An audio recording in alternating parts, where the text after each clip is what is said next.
ভেনেজুয়েলার নাটকীয় রাজনৈতিক পটপরিবর্তন এবং যুক্তরাষ্ট্রের সাম্প্রতিক পদক্ষেপের ফলে দীর্ঘদিনের ঘনিষ্ঠ সম্পর্কে বড় ধরনের টানাপোড়েন শুরু হয়েছে চীন ও ভেনেজুয়েলার। কয়েক দশকের বন্ধুত্ব ও কৌশলগত অংশীদারিত্বের পর মাদুরো সরকারের পতন বেইজিংয়ের জন্য এক বিশাল কৌশলগত ও অর্থনৈতিক ধাক্কা।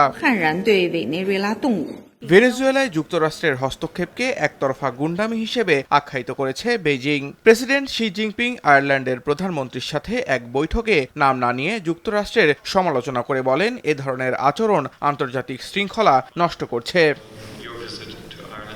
এদিকে চীনের সামাজিক মাধ্যম উইবোতে এ নিয়ে বইছে বিতর্কের ঝড়। সোমবার রাত পর্যন্ত এ সংক্রান্ত পোস্টগুলো 650 কোটিরও বেশি ভিউ হয়েছে।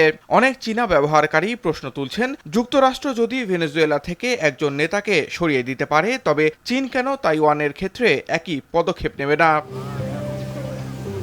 তবে অনলাইনে সাধারণ মানুষের মধ্যে তাইওয়ান দখলের উত্তেজনা থাকলেও ভিন্ন মত দিচ্ছেন বিশ্লেষকরা।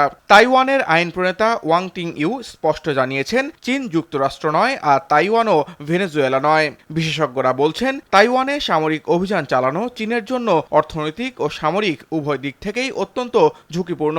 তবে এই ঘটনা তাইওয়ানকে নিজের প্রতিরক্ষা ব্যবস্থা আরও জোরদার করার শিক্ষা দিয়েছে।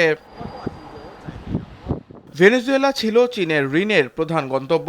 গত 10 বছরে দেশটি বেইজিংয়ের কাছ থেকে প্রায় $6,200 কোটি ঋণ নিয়েছে। ট্রাম্প ইঙ্গিত দিয়েছেন, চীন হয়তো তেল কেনা চালিয়ে যেতে পারবে, তবে আগের মতো বিশাল ছাড় আর মিলবে না। যদিও বিশেষজ্ঞরা বলছেন, ভেনেজুয়েলার তেল উৎপাদন কমে যাওয়ায় চীনের জ্বালানি নিরাপত্তায় খুব বড় প্রভাব পড়বে না।